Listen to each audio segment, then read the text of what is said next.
जय हिंद दोस्तों, कैसे हैं आप सब। तो आज हम करने वाले हैं मध्य प्रदेश पटवारी की परीक्षा को टारगेट करते हुए हमारा जो आपका सामान्य हिंदी है, जिसका कि हम पहला टॉपिक करेंगे आपका वर्णमाला।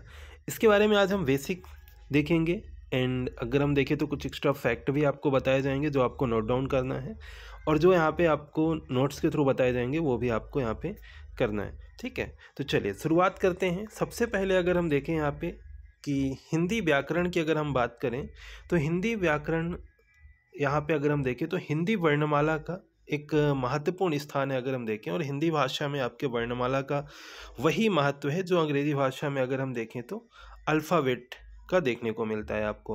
तो हिंदी भाषा शब्द की उत्पत्ति अगर हम देखें कि किससे हुई है, देखिए हिंदी भाषा शब्द की जो उत्पत्ति हुई है, शब्द की उत्पत्ति आपके संस्कृत की भाष धातु से हुई है। ठीक है, किससे हुई है? संस्कृत की भाष धातु से अगर हम देखें तो आपके हिंदी भाषा शब्द की उत्पत्ति हुई है, जिसका अर्थ क्या होता है? इसका अर्थ होता है बोलना या वाणी की अभिव्यक्ति। ठीक है, इसका अर्थ क्या होता है? तो बोलना या वाणी की अभिव्यक्ति अगर हम देखें तो इसका अर्थ होता है। और अगर हम देखें कि इसकी लिपि, इसकी जो लिपि है वो आपके देवनागरी लिपि है। ठीक है, इसकी लिपि कैसी है? हिंदी भाषा की लिपि कैसी है? यहाँ से क्वेश्चन आपके एग्जाम में बनते हैं, प्रीवियस एग्जाम में पूछे गए हैं। हिंदी भाषा की लिपि कैसी है? तो हिंदी भाषा की लिपि देवनागरी लिपि है। ठीक है, और अगर हम बात करें यहाँ पे अगर हम देखें कि जिस रूप में ध्वनि या चिन्ह या वर्ण लिखे जाते हैं उन्हें हम क्या कहते हैं? तो उन्हें हम लिपि कहते हैं। ठीक है, जिस रूप में ध्वनि चिन्ह या वर्ण लिखे जाते हैं उन्हें हम क्या कहते हैं? तो लिपि कहते हैं। तो यहाँ से भी क्वेश्चन आपके बनते हैं। ठीक है, यहाँ से भी क्वेश्चन आपके बनते हैं। कुछ अगर हम एक्स्ट्रा डिफिनेशन अगर हम बात करें यहाँ पे कि देखिए वर्ण अगर हम देखें किसे कहते हैं तो ध्वनि का ये लिखित रूप होता है। ठीक है, आप सभी याद रखिएगा, वर्ण अगर हम देखें किसे कहते हैं तो ये ध्वनि का एक लिखित रूप होता है। इसी तरह से अगर हम देखें ध्वनि किसे कहते हैं तो ये वर्ण का मौखिक रूप होता है। ठीक है, इंपॉर्टेंट है आप सभी के लिए। ध्वनि जो है वर्ण का मौखिक रूप है और आपका जो वर्ण है ये ध्वनि का लिखित रूप है।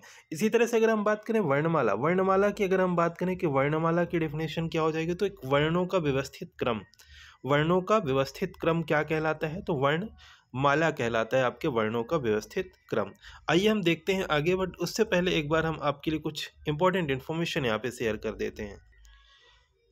आप सभी के लिए यहाँ पे अनअकैडमी पे कुछ important information and important batches के बारे में आप सभी को इन्फॉर्म कर देते हैं। MPPSC सब्सक्रिप्शन पर 20% का डिस्काउंट आप सभी के लिए प्रोवाइड किया जा रहा है, और आप सभी को यहाँ पे कोड क्या यूज करना है? तो MP एग्जाम्स 10 आप सभी को कोड अप्लाई करना है, जिसके के साथ आप सभी यहाँ पे 20% का डिस्काउंट ले सकते हैं।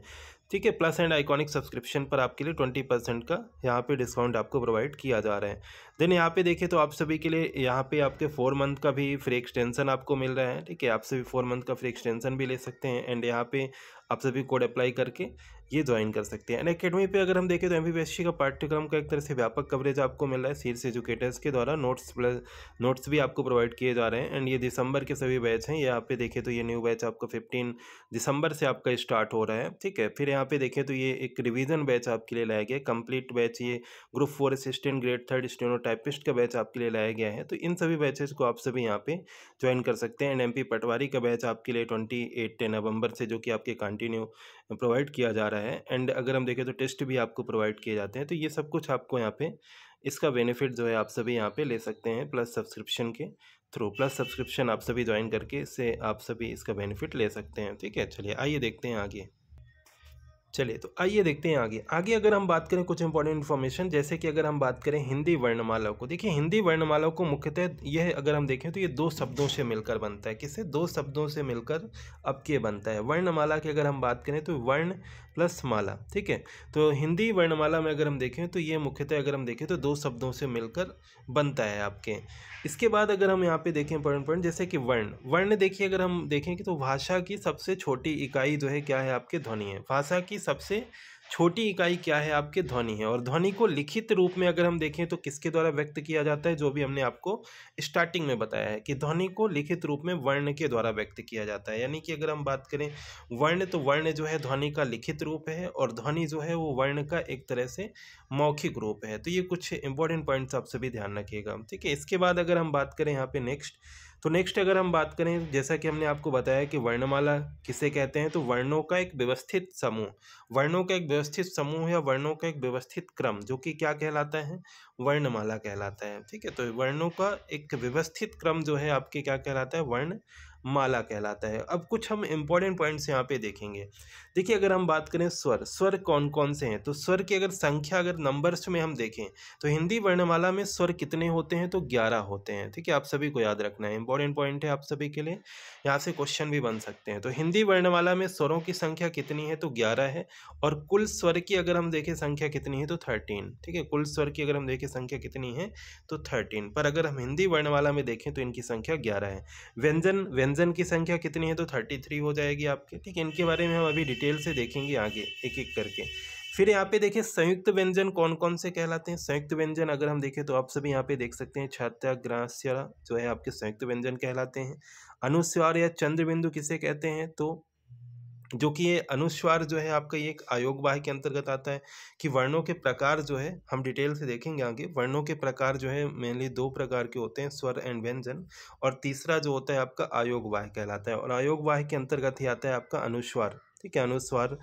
और इसके बाद आपके देखें जैसे अंग और आहा, आहा जो है आपके विसर्ग के अंतर्गत आता है। और द्विगुण व्यंजन जो है ये डा और ढा, ये क्या कहलाते हैं, ये द्विगुण व्यंजन कहलाते हैं। ठीक है, ये द्विगुण व्यंजन कहलाते हैं। और आयोगवाह की अगर हम बात करें तो आयोगवाह अंग और आहा ये आपके क्या कहलाते हैं, ये आपके आयोगवाह कहलाते हैं। ठीक है, तो हिंदी वर्णमाला में कुल अगर हम देखें तो 52 वर्ण हैं, जिसमें से व्यंजन की संख्या 33 है और आपके देखें तो स्वर की संख्या जो है 11 है। ठीक है, स्वरों की संख्या जो है आपके 11 है। जैसे कि अगर हम बात करें उच्चारण की दृष्टि से भाषा की लघुत्तम इकाई क्या है, एक इंपॉर्टेंट पॉइंट आपके लिए बनता है, तो ये है आपके ध्वनि। ठीक है, और लेखन की दृष्टि से भाषा की सबसे छोटी इकाई क्या है, तो सबसे छोटी इकाई जो है आपके वर्ण है। लेखन की दृष्टि से लिखित रूप में अगर हम देखें तो सबसे छोटी इकाई जो है वर्ण है लेखन की दृष्टि से। और उच्चारण की दृष्टि से अगर हम देखें तो भाषा की लघुत्तम इकाई क्या है आपके, तो ध्वनि है आपके। ठीक है, ध्वनि।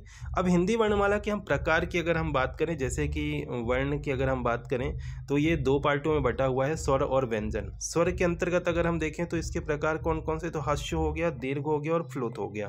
ठीक है, और व्यंजन के अंतर्गत अगर हम देखें तो स्पर्श व्यंजन, अंतस्थ व्यंजन और ऊष्म व्यंजन। ये क्या है हम आगे देखेंगे एक एक करके। ठीक है, तो आज के लिए हम इतना ही करेंगे। एंड एक बार हम और आपके लिए अपडेट दे देते हैं, देन इसके बाद हम आगे का जो पार्ट है वो हम नेक्स्ट डे देखेंगे। तो इस बैच की लिंक आप सभी को डिस्क्रिप्शन में दी गई है। अनुदर्शन बैच जो है एमपीपीएससी का foundation batch prelims with mains आपके लिए यहाँ पे, जो कि आपके 15 दिसंबर से यहाँ पे स्टार्ट हो रहा है ये बैच आप सभी के लिए। एंड आपका 15 दिसंबर से बैच कंटिन्यू हो चुका है, तो इसकी लिंक आपको डिस्क्रिप्शन में दी गई है और आप यहाँ से ज्वाइन कर सकते हैं। ठीक है, एंड कोड क्या यूज़ करना है प्लस क्लासेस ज्वाइन करने के लिए, तो MP EXAMS10, MP EXAMS10। आप कोड एक बार डिस्क्रिप्शन में चेक कर लीजिएगा एंड इसी कोड के साथ आप सभी को ज्वाइन करना है। तो आप सभी इस वीडियो को शेयर कीजिएगा अपने सभी फ्रेंड्स के साथ। एंड अगर आप चैनल पे नए हैं तो चैनल को सब्सक्राइब कर लीजिएगा एंड बेल आइकन प्रेस कर दीजिएगा, जिससे आने वाले वीडियो को नोटिफिकेशन आपको मिलता रहे। तो मिलते हैं फिर नेक्स्ट वीडियो में। Thank you.